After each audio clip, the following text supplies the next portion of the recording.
Lord Jim by Joseph Conrad. Chapter 10. He locked his fingers together and tore them apart. Nothing could be more true. He had indeed jumped into an everlasting deep hole. He had tumbled from a height he could never scale again. By that time the boat had gone driving forward past the bows. It was too dark just then for them to see each other, and moreover they were blinded and half drowned with rain. He told me it was like being swept by a flood through a cavern. They turned their backs to the squall. The skipper, it seems, got an oar over the stern to keep the boat before it, and for 2 or 3 minutes the end of the world had come through a deluge in a pitchy blackness. The sea hissed like 20,000 kettles. That's his simile, not mine. I fancy there was not much wind after the first gust, and he himself admitted at the inquiry that the sea never got up that night to any extent. He crouched down in the bows and stole a furtive glance back. He saw just one yellow gleam of the masthead light high up and blurred like a lost star ready to dissolve. It terrified me to see it still there, he said. That's what he said. What terrified him was the thought that the drowning was not over yet. No doubt he wanted to be done with that abomination as quickly as possible. Nobody in the boat made a sound. In the dark she seemed to fly, of course, but she could not have had much way. Then the shower swept ahead, and the great distracting hissing noise followed the rain into the distance and died out. There was nothing to be heard but the slight wash about the boat's sides. Somebody's teeth were chattering violently. A hand touched his back. A faint voice said, "You there?" Another cried out shakily, "She's gone!" and they all stood up together to look astern. They saw no bright lights. All was black. A thin cold drizzle was driving into their faces. The boat lurched slightly. The teeth chattered faster, stopped, and began again twice before the man could master his shiver sufficiently to say, "Just in time." He recognized the voice of the chief engineer, saying surlily, "I saw her go down. I happened to turn my head." The wind had dropped almost completely. They watched in the dark with their heads half turned to windward, as if expecting to hear cries. At first he was thankful the night had covered up the scene before his eyes, and then to know of it and yet to have seen or heard nothing appeared somehow the culminating point of an awful misfortune. "Strange, isn't it?" he murmured, interrupting himself in his disjointed narrative. "It did not seem so strange to me. He must have had an unconscious conviction that the reality could not be half as bad, not half as anguishing, appalling, and vengeful as the created terror of his imagination.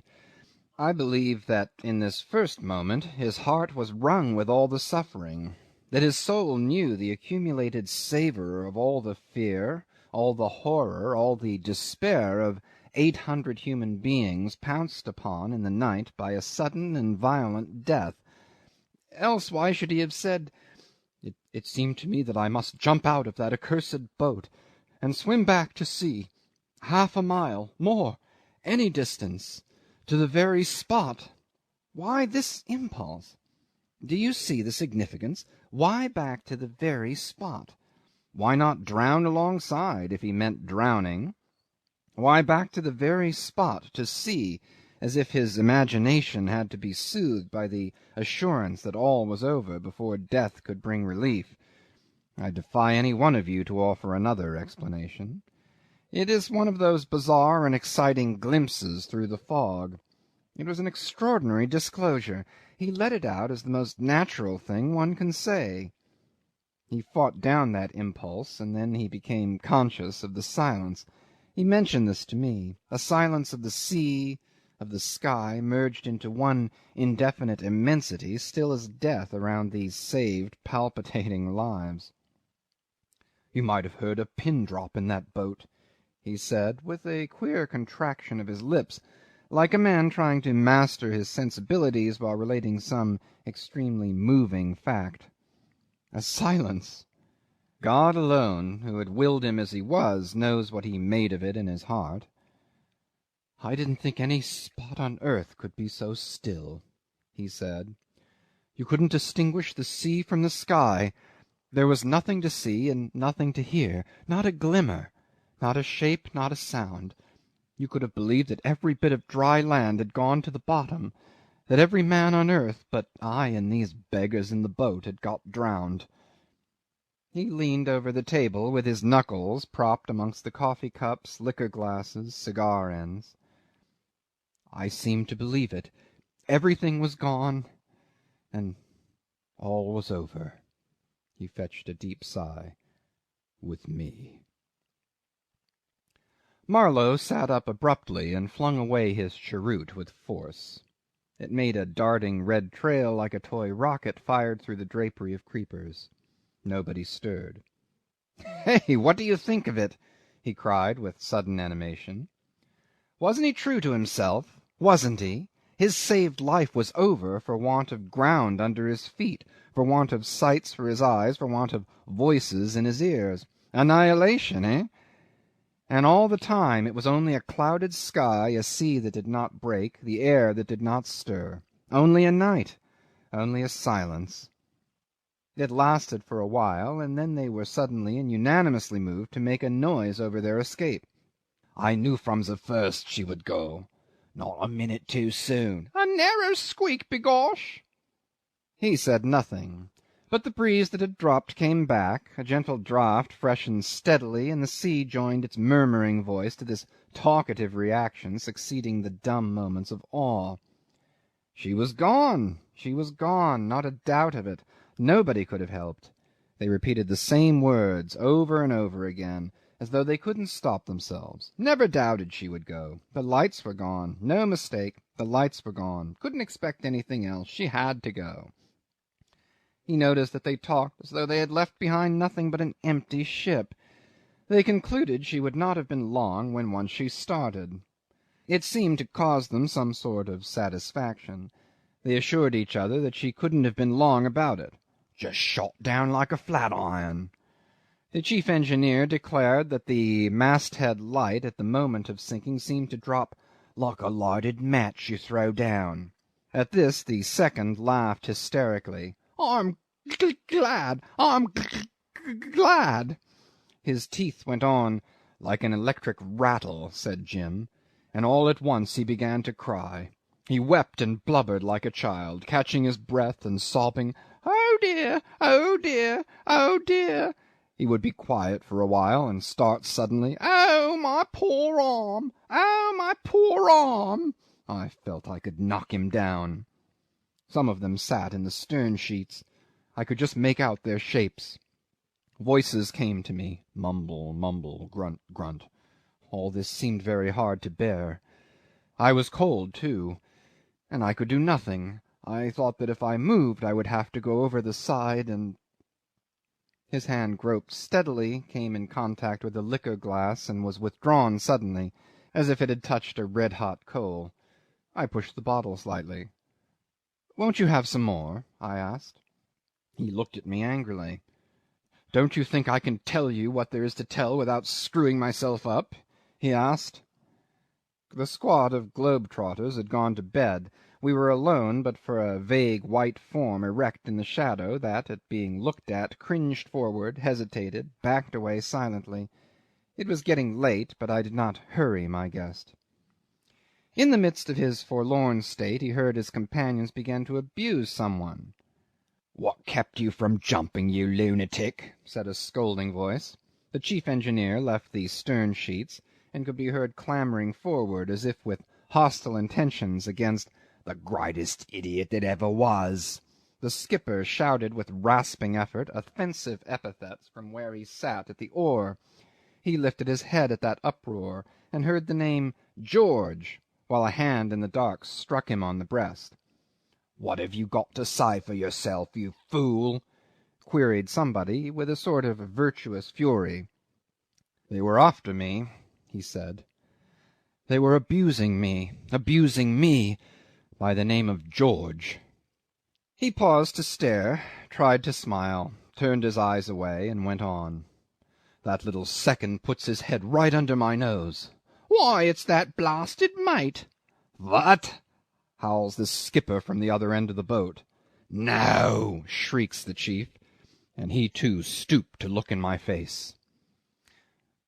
The wind had left the boat suddenly. The rain began to fall again, and the soft, uninterrupted, a little mysterious sound with which the sea receives a shower arose on all sides in the night. They were too taken aback to say anything more at first, he narrated steadily. And what could I have to say to them? He faltered for a moment, made an effort to go on. They called me horrible names.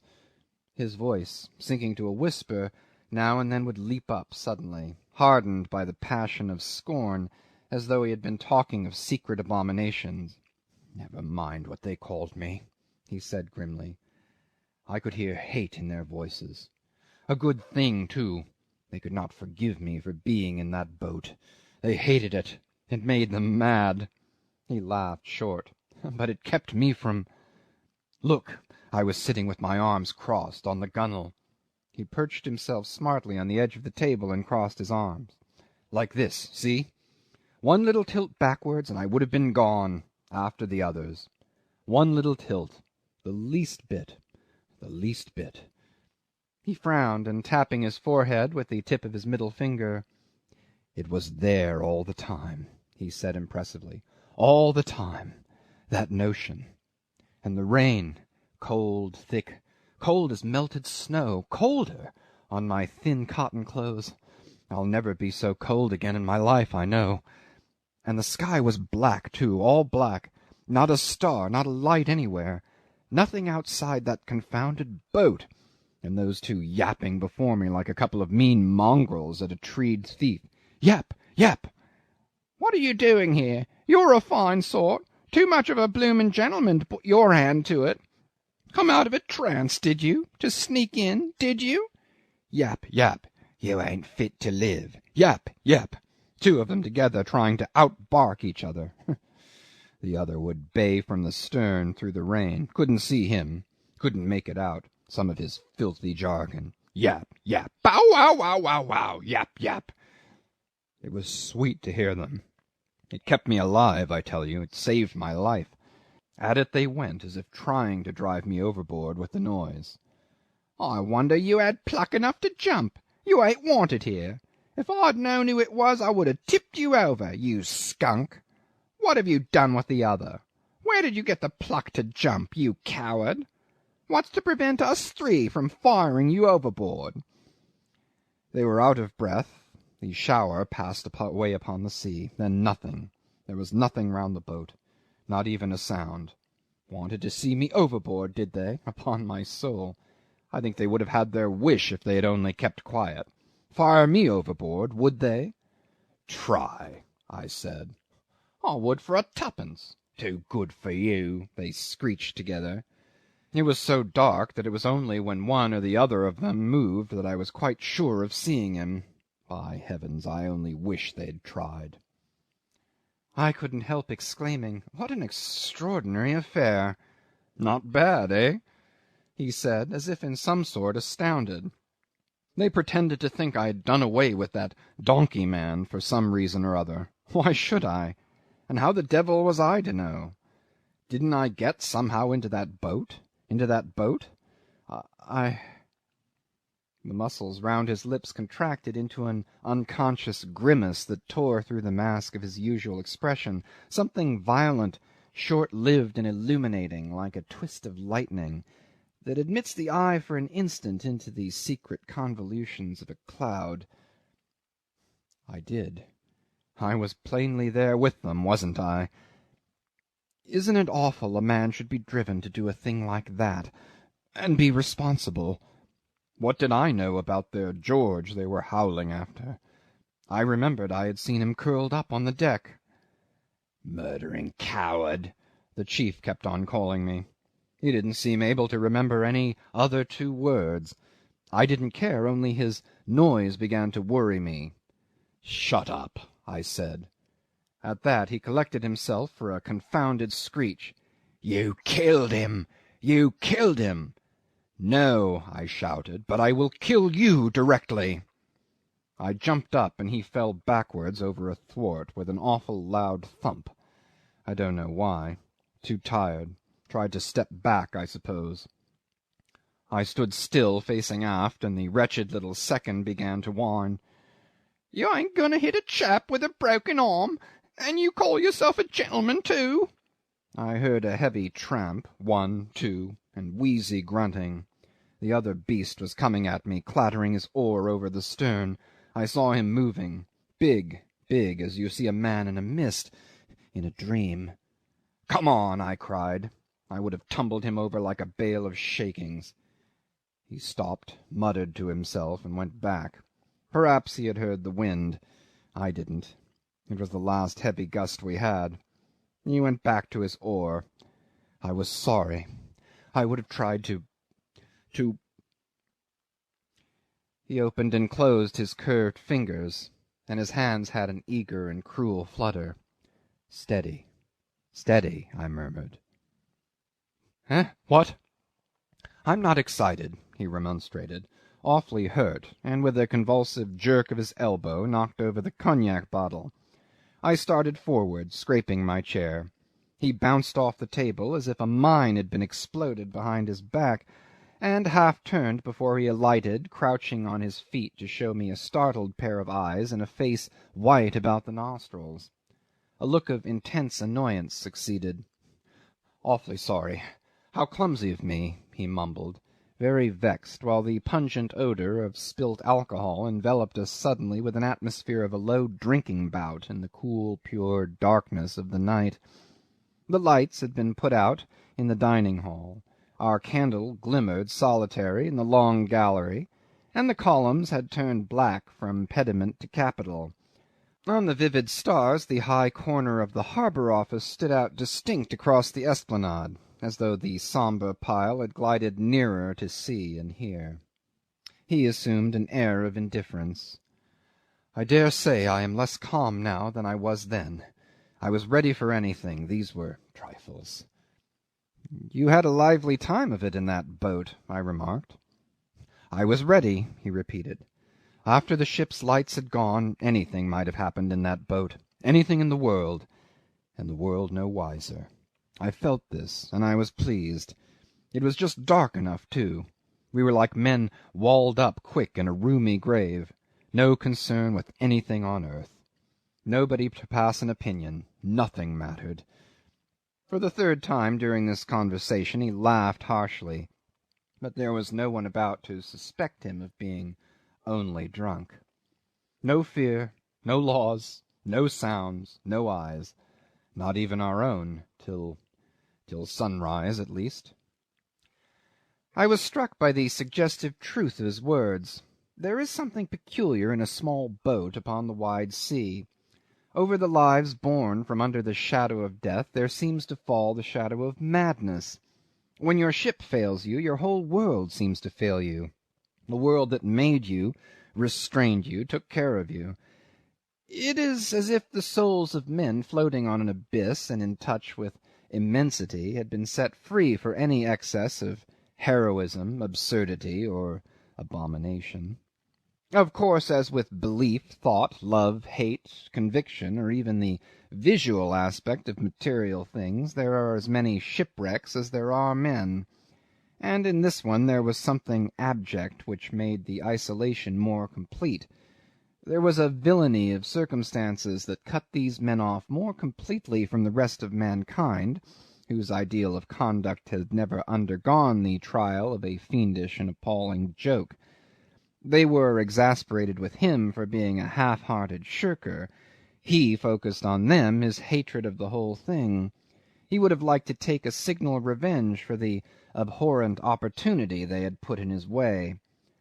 Trust a boat on the high seas to bring out the irrational that lurks at the bottom of every thought, sentiment, sensation, emotion.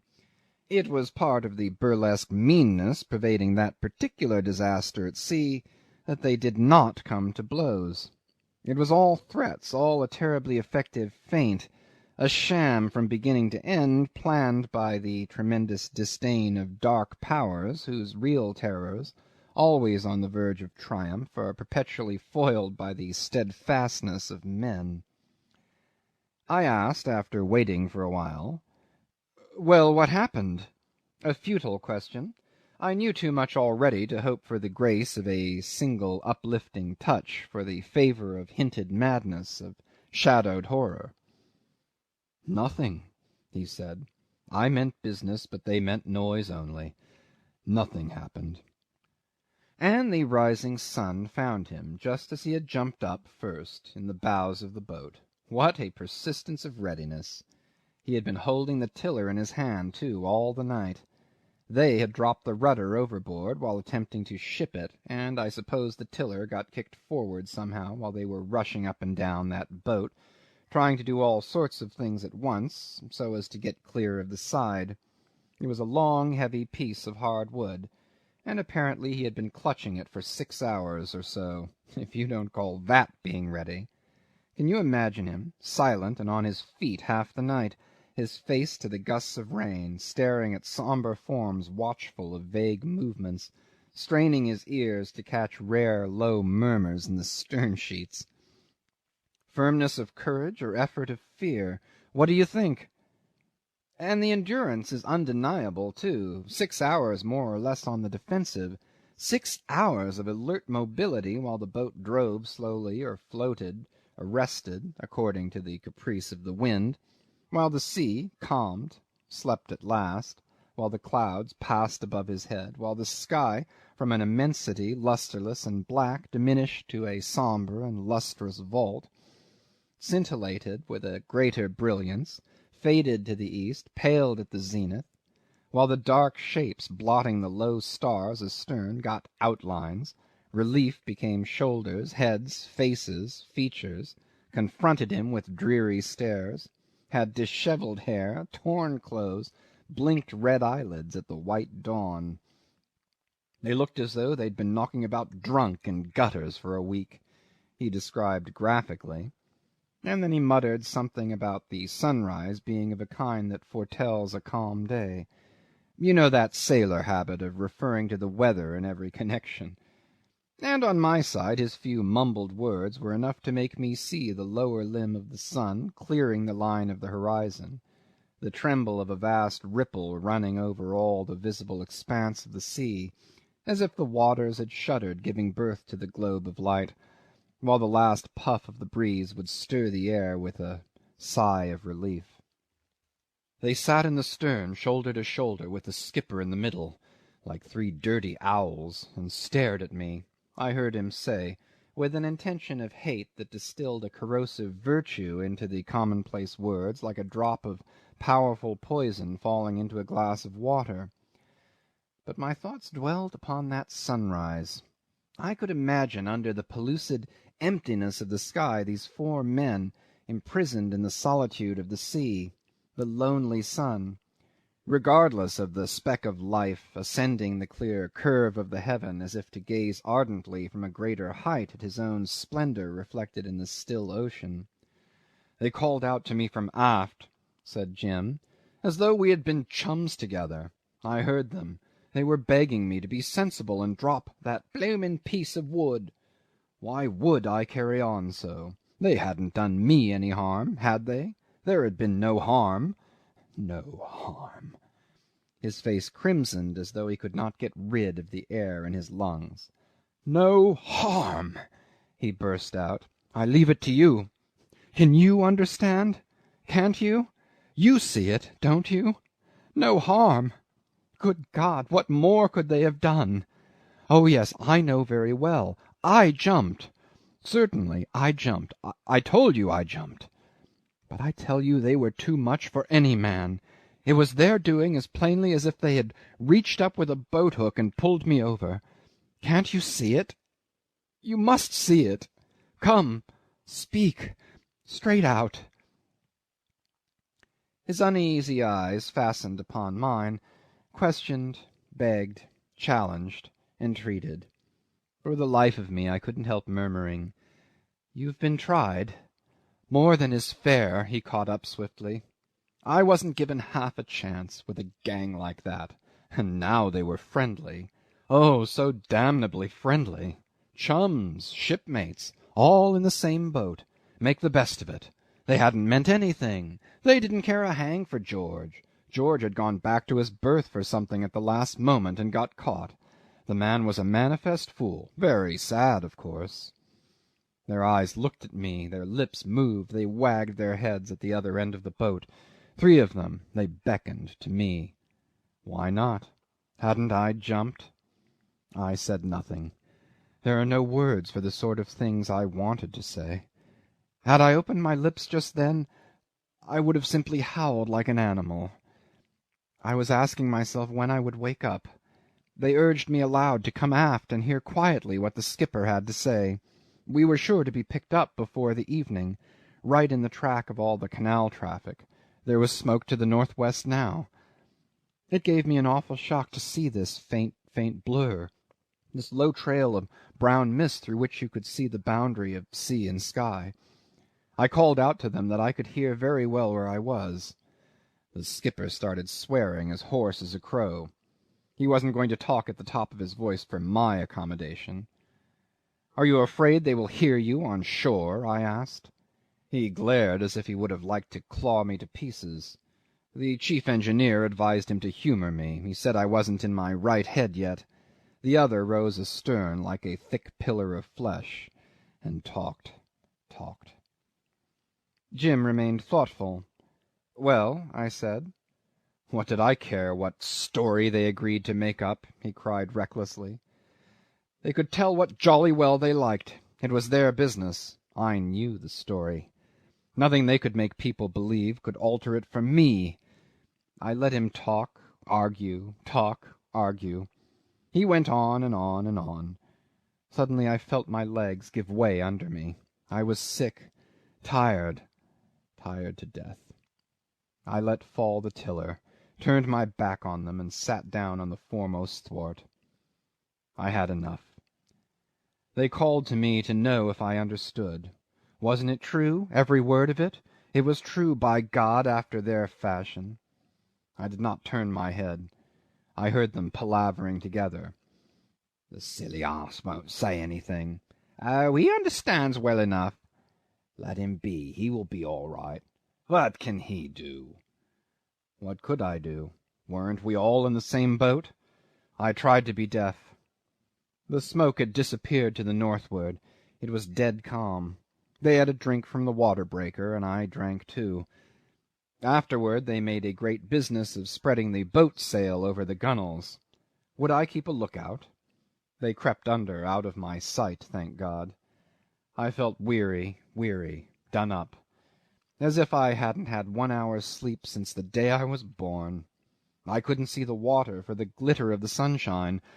From time to time one of them would creep out, stand up to take a look all round, and get under again. I could hear spells of snoring below the sail. Some of them could sleep. One of them, at least. I couldn't. All was light, and the boat seemed to be falling through it. Now and then I would feel quite surprised to find myself sitting on a thwart. He began to walk with measured steps to and fro before my chair, one hand in his trousers pocket, his head bent thoughtfully, and his right arm at long intervals raised for a gesture that seemed to put out of his way an invisible intruder. "I suppose you think I was going mad," he began in a changed tone. "And well you may, if you remember I had lost my cap. The sun crept all the way from east to west over my bare head. But that day I could not come to any harm, I suppose. The sun could not make me mad." His right arm put aside the idea of madness. Neither could it kill me. Again the arm repulsed a shadow. That rested with me. "Did it?" I said, inexpressibly amazed at this new turn, and I looked at him with the same sort of feeling I might be fairly conceived to experience had he, after spinning round on his heel, presented an altogether new face. "I didn't get brain fever. I did not drop dead either," he went on. I didn't bother myself at all about the sun over my head. I was thinking as coolly as any man that ever sat thinking in the shade. That greasy beast of a skipper poked his big cropped head from under the canvas and screwed his fishy eyes up at me. Donnerwetter, you will die, he growled, and drew in like a turtle. I had seen him. I had heard him. He didn't interrupt me. I was thinking just then that I wouldn't. He tried to sound my thought with an attentive glance dropped on me in passing. "Do you mean to say you had been deliberating with yourself whether you would die?" I asked, in as impenetrable a tone as I could command. He nodded without stopping. "Yes, it had come to that as I sat there alone," he said. He passed on a few steps to the imaginary end of his beat, and when he flung round to come back both his hands were thrust deep into his pockets. He stopped short in front of my chair and looked down. "Don't you believe it?" he inquired with tense curiosity. I was moved to make the solemn declaration of my readiness to believe implicitly anything he thought fit to tell me. Chapter 10